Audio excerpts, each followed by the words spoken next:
സ്വാഗതം. Live at 6 ആരംഭിക്കുന്നു. തലക്കെട്ടുകളാണ്.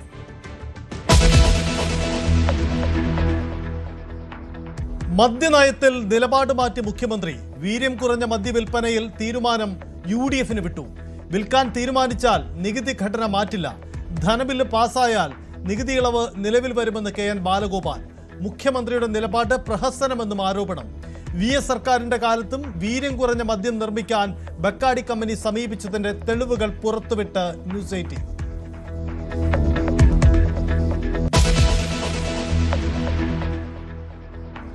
കരിമണൽ ഖനനത്തിൽ പിന്നോട്ടില്ലെന്ന് VD സതീശൻ.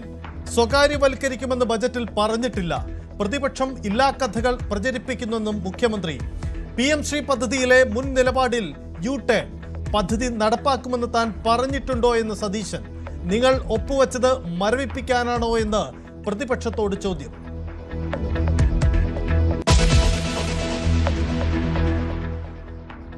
ബജറ്റ് ചർച്ചയുടെ മറുപടിക്കിടെ സതീശൻ പിണറായി വാക്പോര്. കോൺഗ്രസിലെ മുഖ്യമന്ത്രി തർക്കം സഭയിൽ ഉന്നയിച്ച പ്രതിപക്ഷ നേതാവിനെയും പാർട്ടി സെക്രട്ടറിയെയും അണികൾ ചോദ്യം ചെയ്യുകയാണെന്ന് VD സതീശൻ. കടുത്ത ഭാഷയിൽ മറുപടി നൽകി പിണറായി. ഈ സ്ഥാനത്ത് പാടില്ല എന്ന് ഞങ്ങളുടെ പാർട്ടിയിൽ എവിടെയും ആലോചിച്ചിട്ടില്ല. അതെല്ലാം ഈ നാട്ടിലെ വലതുപക്ഷ മാധ്യമങ്ങളുടെ സൃഷ്ടിയാണ്. അത് കേട്ടിട്ടില്ല. ഇപ്പൊ CPM തകരാൻ പോകുന്നതെന്ന് വിചാരിച്ച് നിങ്ങൾ വല്ലാതെ ഊഹിച്ച് നിൽക്കണ്ട കേട്ടാ.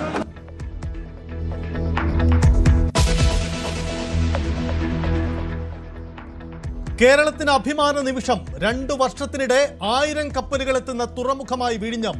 ചരിത്രം കുറിച്ച് MSC ലൂസിയാന നങ്കൂരമിട്ടു.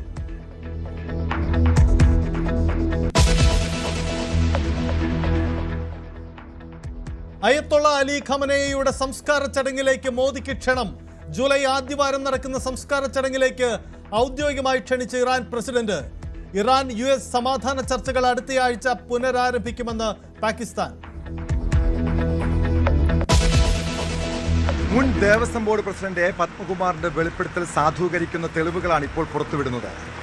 നിയമനത്തിന്റെ മാനദണ്ഡങ്ങൾ പൂർണ്ണമായും അട്ടിമറിച്ച് മേൽശാന്തി ചുമതലയിലെത്താൻ ED പ്രസാദിന് CPM-ന്റെ സഹായം ഉണ്ടായോ എന്നതാണ് പ്രധാന ചോദ്യം. അതിനാരൊക്കെ കൂട്ടുനിന്നിട്ടുണ്ട്? ദേവസ്വം അധികൃതരുടെ ഒത്താശ ഉണ്ടായിട്ടുണ്ടോ? പുറത്തു വരാനിരിക്കുന്നത് ഞെട്ടിപ്പിക്കുന്ന വിവരങ്ങളാണ്. ശബരിമലയിലെ വൻ കള്ളത്തരം പുറത്തുവിട്ട് ന്യൂസ് 18. നിലവിലെ മേൽശാന്തി ED പ്രസാദ് നമ്പൂതിരി നിയമനം കിട്ടാൻ സമർപ്പിച്ചത് 1-ലേറെ വ്യാജരേഖകൾ. ദേവസ്വം ഉദ്യോഗസ്ഥരും കൂട്ടുനിന്നു. രേഖകളുടെ സാധുത ഒത്തുനോക്കാതെ ദേവസ്വം ബോർഡും. ഉടൻ ഇടപെട്ട് Devaswom board president K Jayakumar. ആക്ഷേപം പരിശോധിക്കും. പുതിയ മേൽശാന്തിയെ നിയമിക്കുമ്പോൾ ജാഗ്രത കാട്ടുമെന്നും ബോർഡ് അധ്യക്ഷൻ.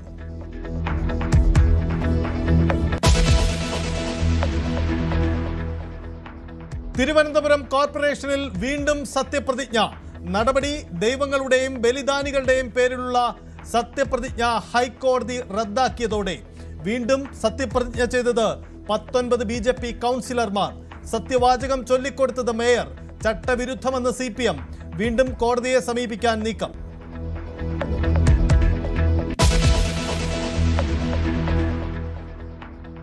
കണ്ണൂർ വാണിയപ്പാറ പള്ളി സെമിത്തേരിയിലെ 33-ാം കല്ലറയിൽ മൂന്നാമതൊരു മൃതദേഹമില്ല. ദുരൂഹത നീങ്ങുന്നു. തുറന്നു പരിശോധിച്ച് പോലീസും ഫോറൻസിക് ഉദ്യോഗസ്ഥരും. കല്ലറയിലുള്ളത് 2006-ലും 2015-ലും സംസ്കരിച്ച മൃതദേഹാവശിഷ്ടങ്ങൾ മാത്രം. വിലങ്ങാട് നിന്നും കാണാതായ സിജോ എവിടെയെന്ന ചോദ്യം മാത്രം ബാക്കി.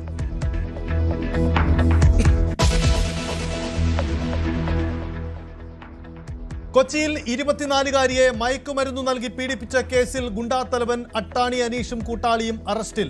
യുവതി ക്രൂരതയ്ക്കിരയായത് 2 തവണ. പീഡന ദൃശ്യങ്ങൾ പകർത്തി പ്രചരിപ്പിച്ചു. ഭീഷണിപ്പെടുത്തി കഴിഞ്ഞയാഴ്ച വീണ്ടും പീഡിപ്പിച്ചു. അറസ്റ്റിലായ ഫിറോസ് പോക്സോ അടക്കമുള്ള കേസുകളിൽ പ്രതി.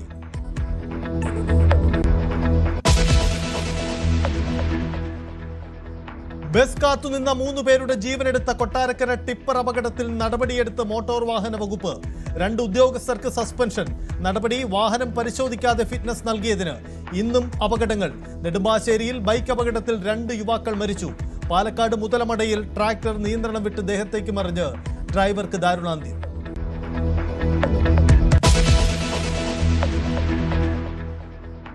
ലോകകപ്പ് നോക്കൌട്ട് ഉറപ്പിക്കാൻ ബ്രസീൽ ഇന്ന് സ്കോട്ട്ലൻഡിനെതിരെ. നെയ്മർ തിരിച്ചെത്തും. ബോസ്നിയ ഖത്തറിനെയും സ്വിറ്റ്സർലൻഡ് കാനഡയെയും നേരിടും. ലോകകപ്പിൽ ഇന്ന് 6 പോരാട്ടങ്ങൾ.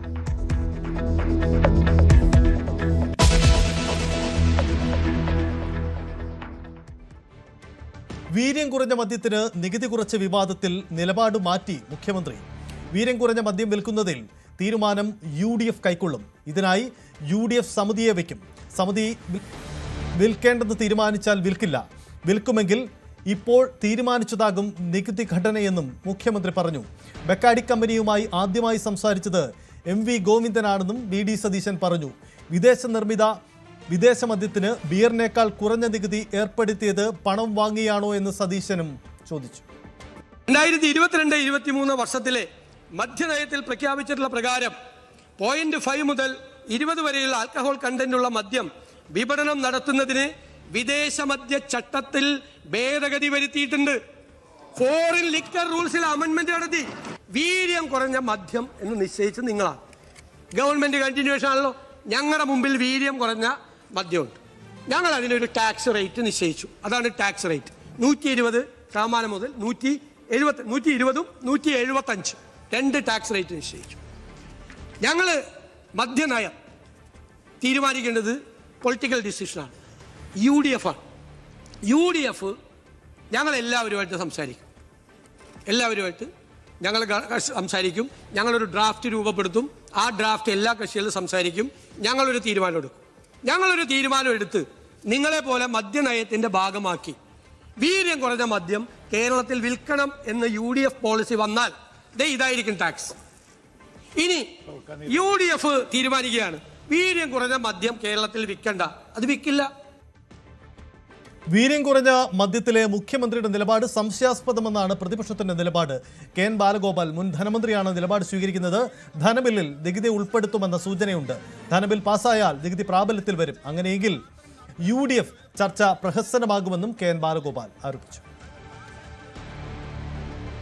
വീര്യം കുറഞ്ഞ മദ്യത്തിനായി നേരത്തെയും നീക്കം നടന്നു എന്ന തെളിവുകളാണ് പുറത്തുവരുന്നത്. കഴിഞ്ഞ VS സർക്കാരിന്റെ കാലത്ത് സമാനമായി ബെക്കാഡിയുടെ പ്രപ്പോസൽ സർക്കാരിന് ലഭിച്ചു. സർക്കാർ അത് അംഗീകരിക്കുകയും ചെയ്തു. 18 വർഷങ്ങൾക്ക് മുമ്പ് ഈ ശുപാർശയിൽ തുടർ നടപടി സ്വീകരിക്കണമെന്നാവശ്യപ്പെട്ട് നികുതി സെക്രട്ടറി എക്സൈസ് കമ്മീഷണർക്ക് കത്ത് നൽകി. കത്തിന്റെ പകർപ്പ് ന്യൂസ് 18 പുറത്തുവിട്ടു.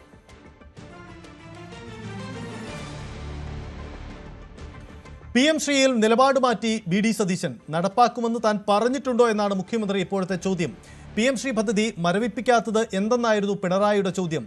നിങ്ങൾ ഒപ്പുവെച്ചത് മരവിപ്പിക്കാനാണോ എന്നായിരുന്നു മുഖ്യമന്ത്രി ഇതിന് തിരിച്ചു നൽകിയ മറുപടി. അതായത് എന്തിനു ഒപ്പുവെച്ചു എന്ന് പറഞ്ഞാൽ പണം കിട്ടാൻ വേണ്ടിയിട്ട് ഒപ്പുവെച്ചു.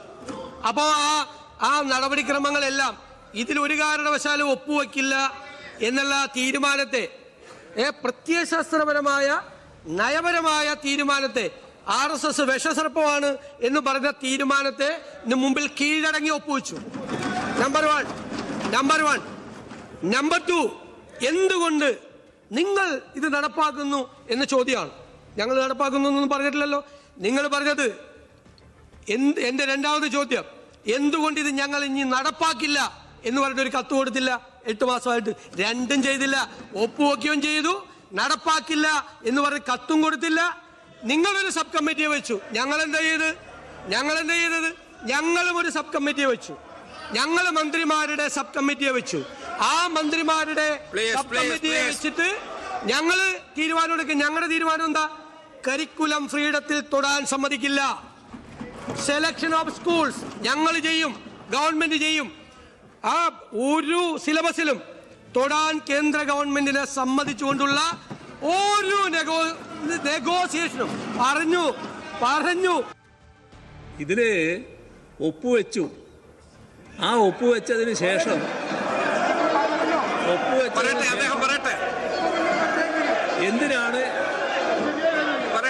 എന്തിനാണ് ഒപ്പുവെച്ചതെന്നാണല്ലോ ചോദിക്കുന്നത്. ഇവിടെ സർവശിക്ഷ അഭിയാന്റെ ഫണ്ട് തടഞ്ഞു വെച്ചത് 1500 കോടിയിലധികം രൂപയായിരുന്നു. ഇവിടെ കാണേണ്ടത് NEP-യുടെ ഭാഗമായിട്ടുള്ള ആ പൊതുവിദ്യാഭ്യാസ നയം കേരളത്തിൽ നടപ്പാക്കുന്നില്ല എന്ന് നേരത്തെ തന്നെ വ്യക്തമാക്കിയിട്ടുണ്ട്. അതിനകത്ത് വേറെ വ്യത്യാസമില്ല. ആ നയം നടപ്പാക്കാൻ തയ്യാറല്ല. ഇവിടെ PMCയുടെ ഭാഗമായിട്ടൊന്നും നടപ്പാക്കാനുമില്ല. പക്ഷേ മറ്റേ ഫണ്ട് നമുക്ക് കിട്ടണമായിരുന്നു. സർവശിക്ഷാ അഭിയാൻ്റെ ഇമാതിരി ആളെയും കൊണ്ട് വെച്ചാൽ നിങ്ങൾ അപകടത്തിലാവും കേട്ടോ. ഇമാതിരി ആളുകളെ ഇവിടെ സർവശിക്ഷാ അഭിയാൻ്റെ ഫണ്ട് നമുക്ക് കിട്ടാതിരുന്നാൽ നാം പ്രയാസത്തിലാകും. ആ പ്രയാസം കേരളത്തെ ആകെ ബാധിക്കുന്നതാണ്. അതൊഴിവാക്കുന്നതിനാണ് അതിൻ്റെ ഭാഗമായി ഒപ്പുവെച്ച് ആ പണം വാങ്ങാനുള്ള ശ്രമം നടത്തിയത്. പക്ഷേ ആ ശ്രമം ശരിയല്ല എന്ന് ഞങ്ങൾ തീരുമാനിച്ചു. അതിൻ്റെ ഭാഗമായി അത് മരവിപ്പിച്ചു. ഇപ്പോൾ അതിവിടെ നടപ്പാകുന്നില്ല. 8 മാസമായി നടപ്പായിട്ടില്ല. എന്തിനാണ് നിങ്ങൾ ഇപ്പോൾ നടപ്പാക്കാൻ ശ്രമിക്കുന്നത്? വിവാദമായ കരിമണൽ ഖനനം സംബന്ധിച്ച ബജറ്റിലെ ശുപാർശയിലും മുഖ്യമന്ത്രിയുടെ നിലപാടുണ്ട്. ഇതിൽ പിന്നോട്ടില്ല എന്നതാണ് മുഖ്യമന്ത്രി വിശദീകരിക്കുന്നത്. മുഖ്യമന്ത്രി ചോദിക്കുന്നു, ബജറ്റിൽ എവിടെയാണ് കരിമണൽ സ്വകാര്യവൽക്കരിക്കുമെന്ന് പറഞ്ഞിട്ടുള്ളത് എന്നതാണ് മുഖ്യമന്ത്രിയുടെ ന്യായീകരണം. പ്രതിപക്ഷം ഇല്ലാ കഥകൾ പ്രചരിപ്പിക്കുന്നു. ഒരു സ്ഥാപനവും സ്വകാര്യവൽക്കരിക്കില്ലെന്നും നിയമസഭയിൽ മുഖ്യമന്ത്രി പറഞ്ഞു. ഇവിടെയുള്ള വലിയൊരു ആരോപണം എന്താ? ഇതാ കരിമണൽ സ്വകാര്യവൽക്കരിക്കാൻ പോകുന്നു. സാർ, ഈ ബജറ്റിൽ എവിടെയാണ് സാർ കരിമണൽ സ്വകാര്യവൽക്കരിക്കുമെന്ന് പറഞ്ഞിട്ടുള്ളത്? സാർ, സദേൺ എക്കണോമിക് കോറിഡോറിനെ പറ്റി പറഞ്ഞിരിക്കുന്ന സ്ഥലത്താണ് ഈ ദക്ഷിണ കേരള സാമ്പത്തിക ഇടനാഴി ശക്തമായൊരു സമ്മിശ്ര സമ്പദ് വ്യവസ്ഥ സൃഷ്ടിക്കുകയും സ്വകാര്യ നിക്ഷേപം ആകർഷിക്കുകയും ഭാവിയിൽ രാജ്യത്തിന്റെ തന്നെ തന്ത്രപ്രധാനവും സമുദ്രബന്ധിതവുമായ വികസന മേഖലകളിൽ മുൻനിര സ്ഥാനത്തെത്തിക്കുമെന്ന് എവിടെയെങ്കിലും ഞങ്ങള് പ്രൈവറ്റൈസ് ചെയ്യുന്നു പറഞ്ഞിട്ടുണ്ടോ? ഇല്ലാത്തതാണ് കഥകൾ. കഥകളാണ് പ്രചരിപ്പിക്കുന്നത്. മനസ്സിലായില്ലേ? ഈ നാട് മുഴുവൻ പ്രചരിപ്പിക്കുക കരിമണൽ സ്വകാര്യവൽക്കരിക്കാൻ പോകുന്നു. KSRTCയെ സ്വയം പര്യാപ്തമാക്കും, നികുതി ഭാരം കൂട്ടാതെ ഖജനാവ് നിറയ്ക്കുമെന്നുമുള്ള വലിയ പ്രഖ്യാപനങ്ങളൊക്കെയാണ് ഇന്ന് ബജറ്റ് ചർച്ചകൾക്ക് മറുപടിയായി മുഖ്യമന്ത്രി നിയമസഭയിൽ പറഞ്ഞു. കോൺഗ്രസിലെ മുഖ്യമന്ത്രി തർക്കവും പ്രതിപക്ഷ നേതൃപദവിയും ആയുധമാക്കി സഭയിൽ VD സതീശൻ. പിണറായി വിജയനും VD സതീശനും തമ്മിലുള്ള വാക്പോരാണ് സഭയിൽ ഉണ്ടായത്. കോൺഗ്രസ് ജനാധിപത്യ പാർട്ടിയാണെന്നും മുഖ്യമന്ത്രി തർക്കം സ്വാഭാവികമെന്നും പറഞ്ഞ സതീശൻ പ്രതിപക്ഷ നേതാവിനെയും പാർട്ടി സെക്രട്ടറിയെയും അണികൾ ചോദ്യം ചെയ്യുകയാണെന്ന് വിമർശിച്ചു. CPM കോൺഗ്രസിന് ഭയങ്കര മുഖ്യമന്ത്രി തർക്കമാണ്, കോൺഗ്രസിന് ഭയങ്കര പ്രശ്നമാണ്. സാറേ, ഞങ്ങൾ ഗവൺമെന്റായിട്ട് പോവാണ്. അതൊക്കെ ഉണ്ടാവും, ജനാധിപത്യ പാർട്ടികളിൽ അതൊക്കെ ഉണ്ടാവും. അർഹതപ്പെട്ട ഇഷ്ടംപോലെ ആളുകൾ ഇതിനകത്തുണ്ട്. എന്നേക്കാൾ അർഹതയുള്ള ആളുകളുണ്ട്. ഞാനായെന്ന് മാത്രമേ ഉള്ളൂ.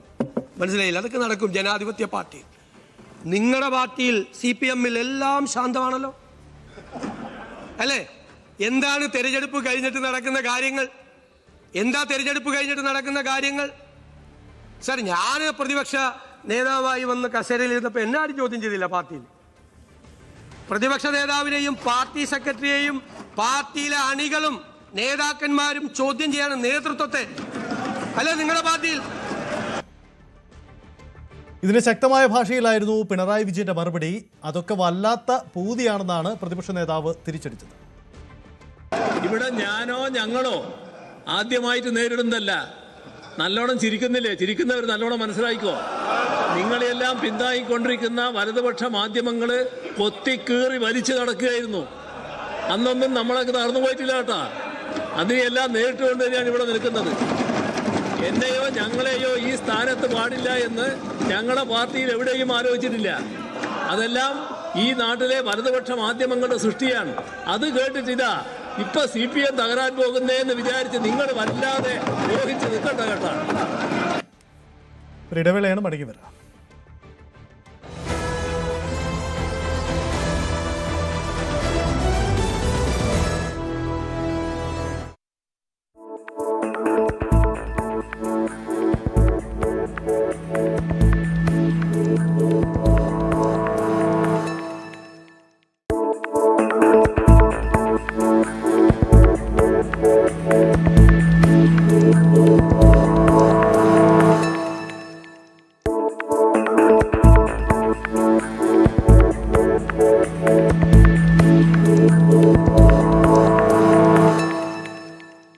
ഇന്ത്യൻ വിദേശകാര്യമന്ത്രി ഡോക്ടർ എസ് ജയശങ്കർ പാക് അധിനിവേശ കാശ്മീരിനെ കുറിച്ച് നടത്തിയ പ്രസ്താവനകൾ രാജ്യാന്തര തലത്തിലും ആഭ്യന്തര രാഷ്ട്രീയത്തിലും വലിയ ചർച്ചകൾക്ക് വഴിവെച്ചിരിക്കുകയാണ്. പാകിസ്ഥാൻ അനധികൃതമായി കൈവശപ്പെടുത്തിയിരിക്കുന്ന കാശ്മീർ പ്രദേശങ്ങൾ ഇന്ത്യയുടെ അവിഭാജ്യ ഘടകമാണെന്നും ഭാവിയിൽ ഈ പ്രദേശങ്ങൾക്ക് മേൽ ഇന്ത്യക്ക് പൂർണ്ണമായ ഭൗതിക നിയന്ത്രണം ലഭിക്കുമെന്നുമുള്ള അദ്ദേഹത്തിന്റെ വാക്കുകൾ വെറുമൊരു രാഷ്ട്രീയ പ്രസ്താവനയായി മാത്രം കാണാനാകില്ല.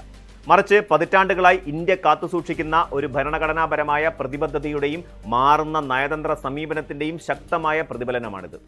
അതിർത്തിയിലെ കടന്നുകയറ്റങ്ങളോടും പാകിസ്ഥാൻ നടത്തുന്ന നിയമവിരുദ്ധ ഭരണഘടനാ തിരുത്തലുകളോടും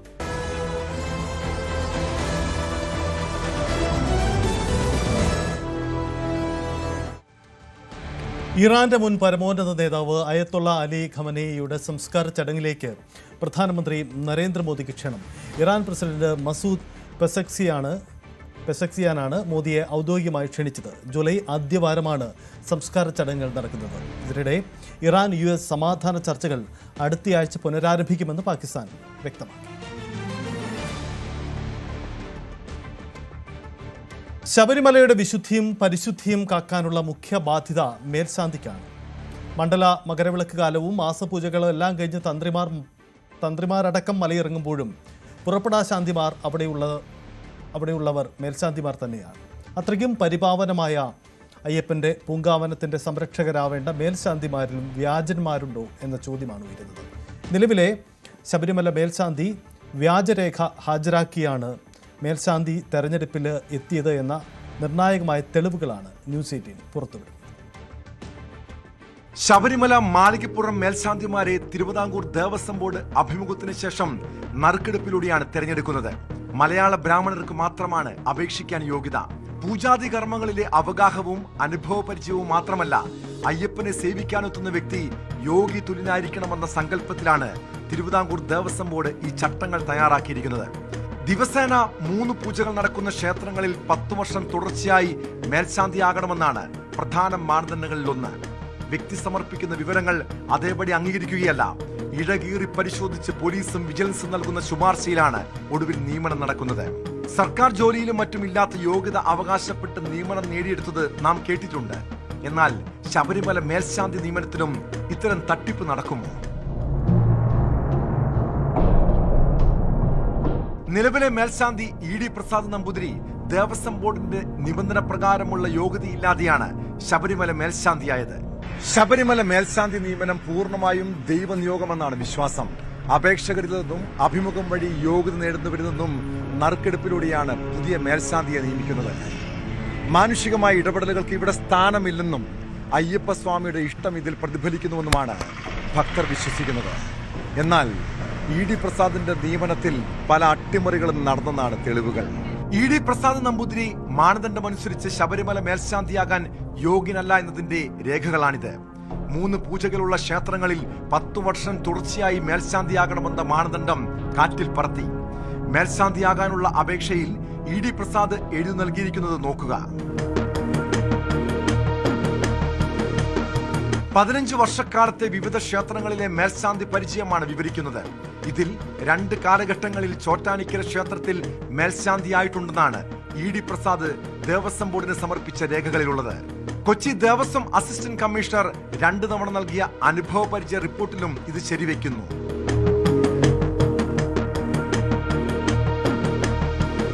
ED പ്രസാദ് നമ്പൂതിരി മേൽശാന്തി നിയമനത്തിന് യോഗ്യനെന്ന് തോന്നാം. പക്ഷേ ഇനി ഈ രേഖ നോക്കുക. ED പ്രസാദ് നമ്പൂതിരി മേൽശാന്തിയായിരുന്നത് ചോറ്റാനിക്കര പ്രധാന ക്ഷേത്രത്തിലല്ല, കീഴ്ക്കാവിലാണ്. അതായത് ദിവസേന 2 പൂജകൾ മാത്രം നടക്കുന്ന ഉപദേവാലയത്തിൽ. ചോറ്റാനിക്കര ദേവസ്വം അധികൃതർ നൽകിയ വിവരാവകാശ മറുപടിയിൽ ഇത് വ്യക്തമാണ്. അതായത് 3 പൂജകളുള്ള ക്ഷേത്രത്തിൽ തുടർച്ചയായി 10 വർഷം മേൽശാന്തിയായിരിക്കണമെന്ന ശബരിമല മേൽശാന്തി നിയമനത്തിന് അപേക്ഷിക്കാനുള്ള പ്രാഥമിക യോഗ്യത അദ്ദേഹത്തിനില്ല. ചോറ്റാനിക്കരയിൽ പ്രധാനപ്പെട്ട 2 ക്ഷേത്രങ്ങളാണുള്ളത്. ഒന്ന് ഭഗവതി മേൽക്കാവ് ക്ഷേത്രവും 2 ഈ കാണുന്ന കീഴ്ക്കാവ് ക്ഷേത്രവും. ഈ കീഴ്ക്കാവ് ക്ഷേത്രത്തിലാണ് ED പ്രസാദ് നമ്പൂതിരി 2 തവണ മേൽശാന്തിയായിരുന്നിട്ടുള്ളത്. കീഴ്ക്കാവ് ക്ഷേത്രത്തിൽ ദിവസേന 2 പൂജകൾ മാത്രമാണുള്ളത്. പ്രസാദ് നമ്പൂതിരി അപേക്ഷയിൽ എഴുതി നൽകിയിരിക്കുന്നത് ചോറ്റാനിക്കര ക്ഷേത്രമെന്ന് മാത്രമാണ്. കീഴ്ക്കാവെന്ന് ബോധപൂർവം സൂചിപ്പിച്ചിട്ടില്ല. എന്നാൽ കൊച്ചിൻ ദേവസ്വം ബോർഡ് നൽകിയ പ്രവർത്തന പരിചയ സർട്ടിഫിക്കറ്റിൽ ഇത് മേൽക്കാവായി മാറുന്നു. അതായത് ചോറ്റാനിക്കര പ്രധാന ക്ഷേത്രത്തിൽ പ്രസാദ് നമ്പൂതിരി മേൽശാന്തിയായിരുന്നുവെന്ന് ദേവസ്വം ബോർഡ് അംഗീകരിച്ചു നൽകുന്നു. ചോറ്റാനിക്കര മേൽക്കാവ് ഭഗവതി ക്ഷേത്രത്തിൽ മേൽശാന്തിയായി പ്രസാദ് സേവനം ചെയ്തെന്ന് ദേവസ്വം ഉദ്യോഗസ്ഥരുടെ ഒത്താശയോടെ വ്യാജരേഖ ഉണ്ടാക്കിയെന്ന് വ്യക്തം. അദ്ദേഹം ഇവിടുത്തെ കീഴ്ശാന്തി മാത്രമായിട്ടുള്ളൂ. നമ്മുടെ നമ്മുടെ ശിവൻ, ശാസ്താവ് അങ്ങനെയുള്ളവിടെ മാത്രമായിട്ടുള്ളൂ. കീഴ്ക്കാവിലെ കീഴ്ക്കാവില് ശാസ്താവ്, ശിവൻ. ഞാൻ പറഞ്ഞില്ല വേറെ 3 കീഴ്ശാന്തിമാർ കൂടി ഉണ്ടാവും പറഞ്ഞില്ലേ മേൽക്കാവിലെ കൂടാതെ. ഓക്കെ, അവിടെ മാത്രം അദ്ദേഹം ആയിട്ടുള്ള ആയിട്ടില്ല. അത് ഈ കീഴ്ക്കാവിൽ അത് മേൽശാന്തി എന്നാണോ അറിയപ്പെടുന്നത്, അതോ കീഴ്ശാന്തി എന്നാണോ? കീഴ്ശാന്തി. അത് കീഴ്ശാന്തി ആവോളെ. കീഴ്ക്കാവ് ശാന്തിക്കാരാണ്. ഓ, പിന്നെ പക്ഷെ മേൽക്കാവിൽ അദ്ദേഹം മറ്റേ ഇതായിട്ട് വേറെ ഒരു പോസ്റ്റ് വരുന്നിട്ടില്ല അല്ലെ? ഇല്ല. 3 നേരം പൂജയില്ലാത്ത ചോറ്റാനിക്കര കീഴ്ക്കാവ് ക്ഷേത്രത്തിൽ 2015 മുതൽ 17 വരെയും 2019 മുതൽ 20 വരെയുള്ള കാലയളവിൽ സേവനം ചെയ്തത് ശബരിമല മേൽശാന്തിയാകാനുള്ള യോഗ്യതയായി കണക്കാക്കില്ല. കീഴ്ക്കാവ് ക്ഷേത്രത്തിലെ 2016-2019 സേവന കാലയളവ് മേൽക്കാവ് മേൽശാന്തി എന്ന് തിരുത്തിയെഴുതിയാണ് അപേക്ഷയ്ക്കൊപ്പം സമർപ്പിച്ചത്. ഇനി ചോറ്റാനിക്കര മേൽക്കാവിൽ മേൽശാന്തി ആകണമെങ്കിൽ പോലും 45 വയസ്സ് പൂർത്തിയാക്കണമെന്നാണ് മാനദണ്ഡം. 2015 ED പ്രസാദ് ചോറ്റാനിക്കര മേൽക്കാവിൽ മേൽശാന്തിയായെന്ന വ്യാജരേഖ ഉണ്ടാക്കിയപ്പോൾ ആ പ്രായപരിധിയെക്കുറിച്ച് അപേക്ഷകനും ഈ തിരിമറിക്ക് കൂട്ടുനിന്നവരും ഓർത്തില്ല എന്നതാണ് വസ്തുത. അതായത് 2015 ED പ്രസാദിന് 35 വയസ്സ് മാത്രമാണ് പ്രായം. ശബരിമല മേൽശാന്തി തെരഞ്ഞെടുപ്പിന് മുൻപ് പരിശോധന നടത്തിയവരും ഇന്റർവ്യൂ ബോർഡിൽ ഉണ്ടായിരുന്നവരും ഈ തിരിമറി തിരിച്ചറിയാതെ പോയതാണോ, അതോ ഉന്നത ഇടപെടൽ കാരണം കണ്ണടച്ചതാണോ? ഇതുകൊണ്ടും തീർന്നില്ല പ്രസാദിന്റെ കള്ളക്കളികൾ. 2022 മുതൽ ശബരിമല മേൽശാന്തിയാകുന്നതുവരെയും പ്രസാദ് സേവനം ചെയ്ത തൃശൂർ ആറേശ്വരം ക്ഷേത്രത്തിലെ പൂജകളെ കുറിച്ച് കൂടി അറിയണം. ആറേശ്വരം ക്ഷേത്രത്തിൽ 2 പൂജകളാണ്. രാവിലെ പൂജയും വൈകിട്ട് പൂജയാണ് ഉള്ളത്. സാധാരണ നടക്കുന്ന പൂജ മാത്രമാണുള്ളത്. ഒരു ജനകീയ അമ്പലമായതുകൊണ്ട് രാവിലെ 6 മണിക്ക് തൊട്ട് 10 മണി വരെയും വൈകിട്ട് 6 മണി തൊട്ട് 7 മണി വരെയുമാണ് പൂജ നടക്കാറുള്ളത്. പിന്നെ നിവേദ്യം അമ്പലത്തിലെ നിവേദ്യം പൂജ നടക്കുന്ന സമയത്ത് തന്നെ നമ്മൾ നിവേദ്യം കൊടുത്തുകൊണ്ടിരിക്കും. അല്ലാതെ മറ്റു അമ്പലങ്ങളിൽ വലിയ അമ്പലങ്ങളുടെ മാതിരിയുള്ള നിവേദ്യ പൂജകൾ അങ്ങനെ അല്ല നമ്മുടെ അമ്പലത്തിലുള്ളത്. 2 പൂജകൾ മാത്രമുള്ള ആറേശ്വരം ക്ഷേത്രത്തിൽ പ്രസാദ് സേവനം ചെയ്തത് ശബരിമല മേൽശാന്തിയാകാനുള്ള മാനദണ്ഡം പൂർണ്ണമായും ലംഘിക്കുന്നതാണ്. മുൻ ദേവസ്വം ബോർഡ് പ്രസിഡന്റ് എ പത്മകുമാറിന്റെ വെളിപ്പെടുത്തൽ സാധൂകരിക്കുന്ന തെളിവുകളാണ് ഇപ്പോൾ പുറത്തുവിടുന്നത്. നിയമനത്തിന്റെ മാനദണ്ഡങ്ങൾ പൂർണ്ണമായും അട്ടിമറിച്ച് മേൽശാന്തി ചുമതലയിലെത്താൻ ED പ്രസാദിന് CPMന്റെ സഹായം ഉണ്ടായോ എന്നതാണ് പ്രധാന ചോദ്യം. അതിനാരൊക്കെ കൂട്ടുനിന്നിട്ടുണ്ട്? ദേവസ്വം അധികൃതരുടെ ഒത്താശ ഉണ്ടായിട്ടുണ്ടോ? പുറത്തു വരാനിരിക്കുന്നത് ഞെട്ടിപ്പിക്കുന്ന വിവരങ്ങളാണ്. കൊച്ചിയിൽ നിന്ന് ക്യാമറമാൻ KP ധനേഷിനൊപ്പം ടോം കുര്യാക്കോസ്, ന്യൂസ് 18. ന്യൂസ് 18 പുറത്തുവിട്ട ഈ വാർത്തയിൽ തിരുവിതാംകൂർ ദേവസ്വം ബോർഡ് അന്വേഷണം പ്രഖ്യാപിച്ചിട്ടുണ്ട്. മാനദണ്ഡങ്ങൾ മറികടന്ന് ശബരിമല മേൽശാന്തിയാകുവാൻ വ്യാജരേഖ ചമച്ചു എന്ന വാർത്തയിൽ പരിശോധന നടത്തുമെന്നാണ് Thiruvithamkoor Devaswom board president K ജയകുമാറിന്റെ വാക്കുകൾ. ഇപ്പോഴത്തെ മേൽശാന്തിയെ നിയമിച്ചത് കഴിഞ്ഞ ദേവസ്വം ബോർഡാണ്. അടുത്ത മേൽശാന്തിയെ തെരഞ്ഞെടുക്കാനുള്ള നടപടികൾ നടക്കുകയാണ്. വാർത്തയുടെ പശ്ചാത്തലത്തിൽ കൂടുതൽ സൂക്ഷ്മമായി കാര്യങ്ങൾ കൈകാര്യം ചെയ്യുമെന്നും K ജയകുമാർ. എൻ്റെ കാലത്ത് ചെയ്തതല്ല, കഴിഞ്ഞ ബോർഡാണ് ചെയ്തിരിക്കുന്നത്. അതിന് ചില മാനദണ്ഡങ്ങളുണ്ട്. പുതിയ മേൽശാന്തി നിയമനത്തിനുള്ള നോട്ടിഫിക്കേഷനൊക്കെ ഇപ്പോൾ ആയി. ഏതായാലും ഇങ്ങനൊരു വാർത്ത ശ്രദ്ധയിൽപ്പെട്ട സ്ഥിതിക്ക് അത് പരിശോധിക്കുക മാത്രമല്ല, ഇനി നടത്താൻ പോകുന്ന മേൽശാന്തി നിയമനത്തിൽ കർശനമായിട്ടുള്ള മാനദണ്ഡങ്ങൾ പാലിക്കാൻ ഈ വാർത്ത എനിക്കൊരു പ്രേരണയാണെന്നുള്ളത് പറയാതിരിക്കാൻ വയ്യ. കഴിഞ്ഞ പ്രാവശ്യം ഇങ്ങനൊന്നും ഒരു സംഭവിച്ചിട്ടുണ്ടെന്നുള്ള ഇതുവരെ എൻ്റെ ശ്രദ്ധയിൽപ്പെട്ടിട്ടില്ല. എന്തായാലും അത് പരിശോധിച്ചല്ലേ പറ്റുള്ളൂ. കാരണം മാനദണ്ഡങ്ങൾക്ക് വിരുദ്ധമാണെങ്കിൽ നമുക്ക് അതിൻ്റേതായിട്ടുള്ള തീരുമാനങ്ങളിലേക്ക് പോകേണ്ടി വരും. ഈ വാർത്ത ആദ്യമായിട്ടാണ് ഞാനിപ്പോൾ നിങ്ങൾ പറഞ്ഞിട്ടാണ് കേൾക്കുന്നത്. അത് നോക്കാം. ഏതായാലും പുതിയ മേൽശാന്തി നിയമനത്തിലേക്കുള്ള നടപടികൾ ഇപ്പോൾ ആരംഭിക്കുമ്പോൾ കൃത്യമായിട്ട് മാനദണ്ഡങ്ങൾ പാലിച്ച് മാത്രം ചെയ്യാൻ ഈ വാർത്ത ഒരു പ്രേരണയായി, അത് ഭഗവാന്റെ ഇച്ഛയായിട്ടാണ് ഞാൻ കരുതുന്നത്. വിഴിഞ്ഞം തുറമുഖത്ത് 1000ാമത്തെ കപ്പൽ ബർത്ത് ചെയ്തു. MSC ലൂസിയാന എന്ന കപ്പലാണ് വിഴിഞ്ഞം തീരത്തെത്തിയത്. 2 വർഷത്തിനിടെയാണ് തുറമുഖത്ത് ഈ അപൂർവ നേട്ടം സ്വന്തമാക്കുന്നത്. 2024 ജൂലൈ 11 വിഴിഞ്ഞം രാജ്യാന്തര തുറമുഖത്തേക്ക് സാൻ ഫെർണാണ്ടോ എന്ന ആദ്യ വാണിജ്യ കപ്പൽ അടുക്കുന്നത്. അതിന് പിന്നാലെ അതേ വർഷം 2024 ഡിസംബർ 3 രാജ്യത്തിന്റെ പ്രധാനമന്ത്രി നരേന്ദ്രമോദി ഈ തുറമുഖത്തിന്റെ കമ്മീഷനിംഗ് നിർവഹിച്ചത്. ആ കമ്മീഷനിംഗ് പൂർത്തിയായി 1.5 വർഷത്തിനിടെയാണ് 70 മദർഷിപ്പുകളടക്കം ഏതാണ്ട് 1000-ഓളം കപ്പലുകൾ ഈ തുറമുഖത്തിന്റെ ബർത്തിലേക്ക് അടുക്കുന്നുവെന്ന അപൂർവമായ നേട്ടം വിഴിഞ്ഞം തുറമുഖത്തെ തേടി എത്തിയിരിക്കുന്നത്. ലോകത്തെ പ്രധാനപ്പെട്ട തുറമുഖങ്ങളുടെ കിടപിടിക്കുന്ന പട്ടികയിലേക്ക് വിഴിഞ്ഞം രാജ്യാന്തര തുറമുഖം കൂടി അടുക്കുകയാണ്. കേരളത്തിന്റെ തൊട്ടടുത്തുള്ള ശ്രീലങ്കയും ദുബായ് പോർട്ടും ഉൾപ്പെടെ വലിയ തരത്തിൽ വികസന കുതിപ്പിന്റെ ഭാഗമായി വിഴിഞ്ഞത്തിന്റെ വളർച്ചയിൽ വിഴിഞ്ഞവുമായി കിടപിടിക്കുന്ന തരത്തിലേക്ക് മാറിയിട്ടുണ്ട്. അതിനിടയിലാണ് 20 ലക്ഷം TEU കണ്ടെയ്നറുകൾ കൈകാര്യം ചെയ്യുന്ന തരത്തിലേക്ക് വിഴിഞ്ഞം തുറമുഖം മാറുന്ന ഒരു സാഹചര്യം ഉണ്ടായിരിക്കുന്നത്. ഈ തുറമുഖത്തിന്റെ സ്വാഭാവിക ആഴം, അതോടൊപ്പം തന്നെ രാജ്യാന്തര കപ്പൽശാലയിൽ നിന്ന് വെറും 12 നോട്ടിക്കൽ മൈൽ മാത്രം അകലം, ഇങ്ങനെ ഒരുപാട് സവിശേഷതകൾ വിഴിഞ്ഞം തുറമുഖത്തിന് മാത്രമായുണ്ട്. ആ സവിശേഷതകൾ കൂടിയാണ് അസാധാരണമായ ഒരു നേട്ടം കൈവരിക്കാൻ വിഴിഞ്ഞം തുറമുഖത്തെ പ്രേരിപ്പിച്ച, അല്ലെങ്കിൽ വിഴിഞ്ഞം തുറമുഖത്തിന് സാധ്യമാകുന്ന തരത്തിലേക്ക് കാര്യങ്ങൾ എത്തിക്കുകയും ചെയ്തത്. എന്തായാലും വരുന്ന 2ാം ഘട്ട വികസന പ്രവർത്തനങ്ങൾ കൂടി പൂർത്തിയാകുന്നതോടെ ഏതാണ്ട് 16,000 കോടി രൂപയുടെ വികസന പദ്ധതികളാണ് അതിന്റെ ഭാഗമായി ബ്രേക്ക് വാട്ടറിന്റെ തുടർ നിർമ്മാണം ഉൾപ്പെടെ പുരോഗമിച്ചുകൊണ്ടിരിക്കുന്നത്. ഇതോടെ പശ്ചിമേഷ്യയിലെ തന്നെ ഏറ്റവും പ്രധാനപ്പെട്ട തുറമുഖങ്ങളിൽ ഒന്നായി വിഴിഞ്ഞം മാറുമെന്നാണ് വിഴിഞ്ഞം അദാനി പോർട്ടിന്റെ വിശദീകരണം. അവരുടെ പ്രതീക്ഷയും അങ്ങനെ തന്നെയാണ്. അത് രാജ്യത്തിനും കേരളത്തിനും നികുതി വരുമാനത്തിലടക്കം വലിയ നേട്ടം ഉണ്ടാക്കി കൊടുക്കുമെന്നുള്ളൊരു പ്രതീക്ഷയിലാണ് തുറമുഖ വകുപ്പ് അധികൃതർ. എന്തായാലും MSC ലൂസിയാന മുണ്ട്ര തുറമുഖത്തു നിന്നാണ് വിഴിഞ്ഞം തുറമുഖത്തേക്ക് അടുത്തത്.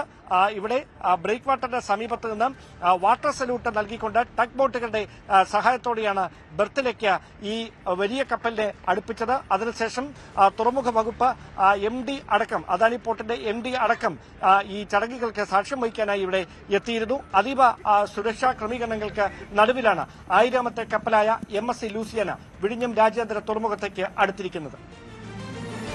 ഹൈക്കോടതി വിധിയുടെ അടിസ്ഥാനത്തിൽ തിരുവനന്തപുരം നഗരസഭയിലെ 20 BJP കൗൺസിലർമാരിൽ 19 പേരും ഈശ്വരനാമത്തിൽ സത്യപ്രതിജ്ഞ ചെയ്തു. 4:30-ക്കാണ് സത്യപ്രതിജ്ഞ ചടങ്ങ് തുടങ്ങിയത്. കാപ്പ കേസിൽ അറസ്റ്റ് ചെയ്ത വാഴോട്ടുകോണം കൗൺസിലർ സുഗതന് സത്യപ്രതിജ്ഞയ്ക്ക് എത്താനായില്ല. സുഗതന്റെ സത്യപ്രതിജ്ഞയുടെ കാര്യം നിയമവിദഗ്ധരുമായി ആലോചിക്കുമെന്ന് മേയർ BB രാജേഷ് പറഞ്ഞു. പരാതിക്കാരനായ തന്നെ പോലും സത്യപ്രതിജ്ഞ അറിയിച്ചില്ലെന്നും ഇത് ചട്ടവിരുദ്ധമെന്നാണ് CPM നേതാവ് SP ദീപകിന്റെ നിലപാട്. മേയർ, ഡെപ്യൂട്ടി മേയർ തെരഞ്ഞെടുപ്പുകളും അസാധുവാണെന്നും ഇത് കോടതിയിൽ ചോദ്യം ചെയ്യാനുമാണ് CPMന്റെ തീരുമാനം.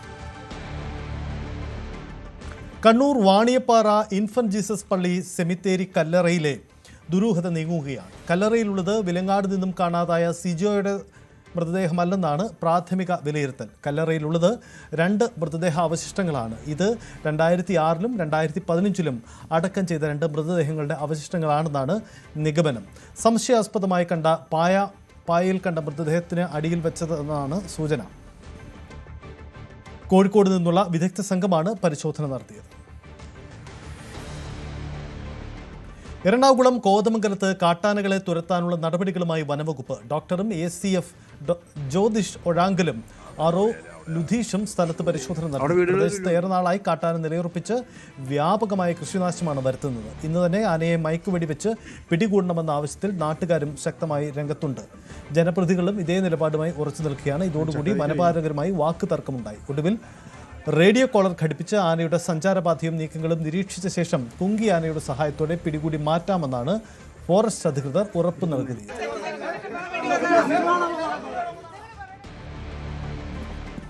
ലോകമെങ്ങും ഫുട്ബോൾ ആവേശം.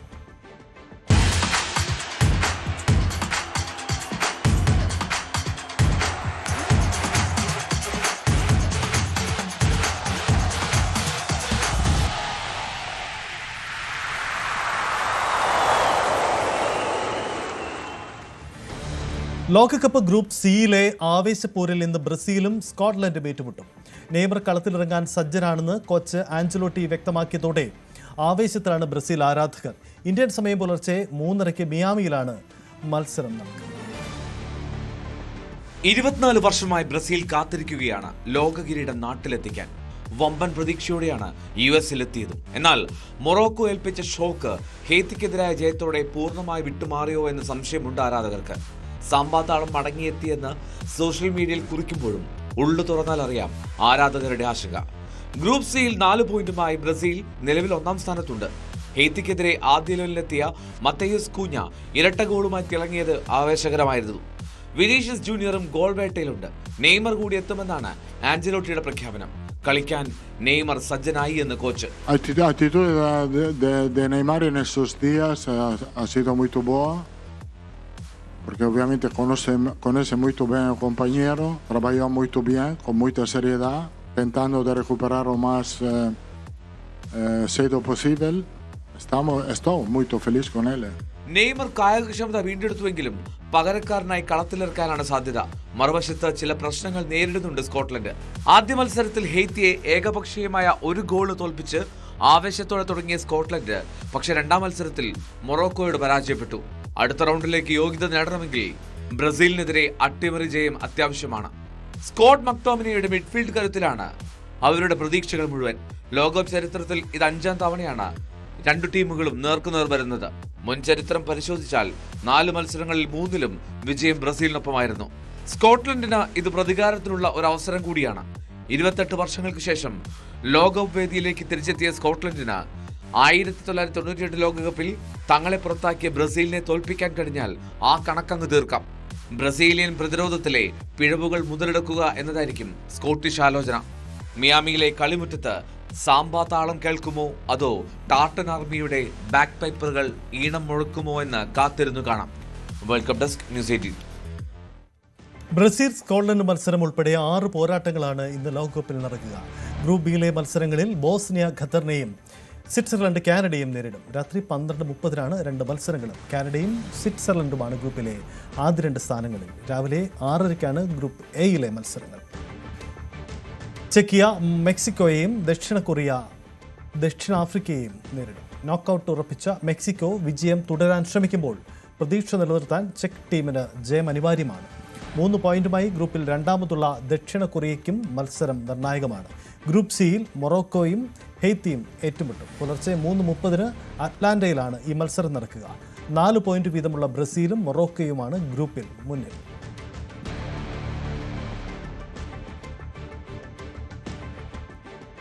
ലയണൽ മെസ്സിക്ക് ഇന്ന് 39ാം ജന്മദിനം. ഈ ലോകകപ്പിൽ ഒരു 18-കാരനെ പോലെ മെസ്സി കുതിക്കുമ്പോൾ ആശംസകൾ നേരുകയാണ് ഫുട്ബോൾ ലോകം. ഫുട്ബോളിലെ ഒരേ ഒരു രാജാവിന് ന്യൂസ് 18ന്റെ ജന്മദിനാശംസ.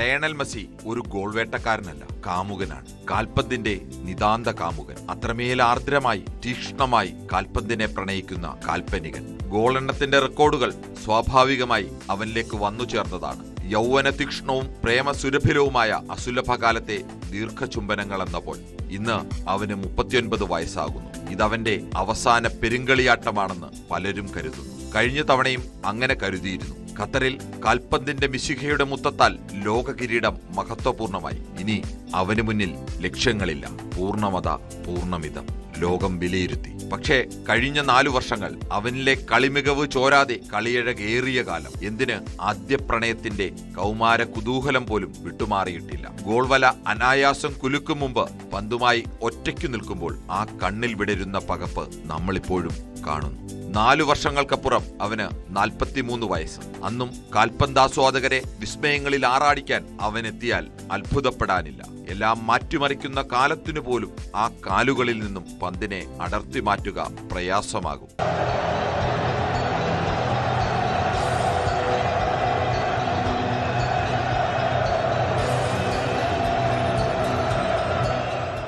ലോകകപ്പും കോപ്പ അമേരിക്കയും ഒളിമ്പിക്സും യുവേഫയും ലാലിഗയും അടക്കം 47 കിരീടങ്ങൾ, 8 ബാലൻ ഡിയോർ.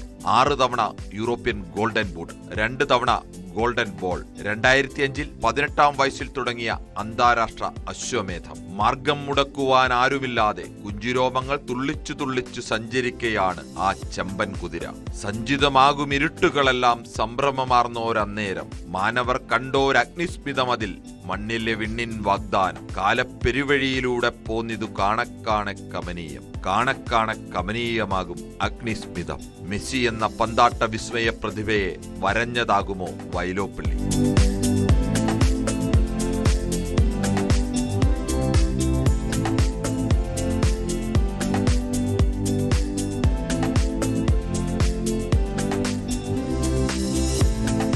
ഇത്തവണയും അടുത്ത തവണയും ലോക കിരീടത്തിൽ മുത്തമിടാൻ അവനുണ്ടാകും.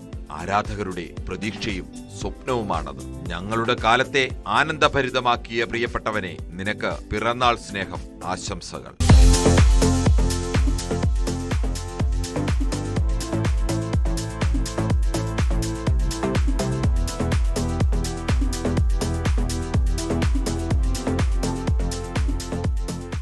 വെളിപാടിന്റെ പുസ്തകം 19-ാം അധ്യായം 16-ാം വാക്യം. രാജാധിരാജാവും കർത്താതി കർത്താവും എന്നൊരു നാമം അവന്റെ ഉടുപ്പിന്മേലും തുടയിന്മേലും എഴുതിയിരിക്കുന്നു. Sports desk, news 18. ഇനി സ്വർണ്ണം വെള്ളി നിരക്ക്. കവിത ഗോൾഡ് ആൻഡ് ഡയമണ്ട്സ് ഇന്നത്തെ സ്വർണം വെള്ളി നിരക്കുകൾ നിങ്ങൾക്കായി സമർപ്പിച്ചത് Kavitha gold and diamonds, the versatile jewellery. സ്വർണം 22 ക്യാരറ്റ് ഗ്രാമിന് 13,230, പവന് 1,05,840.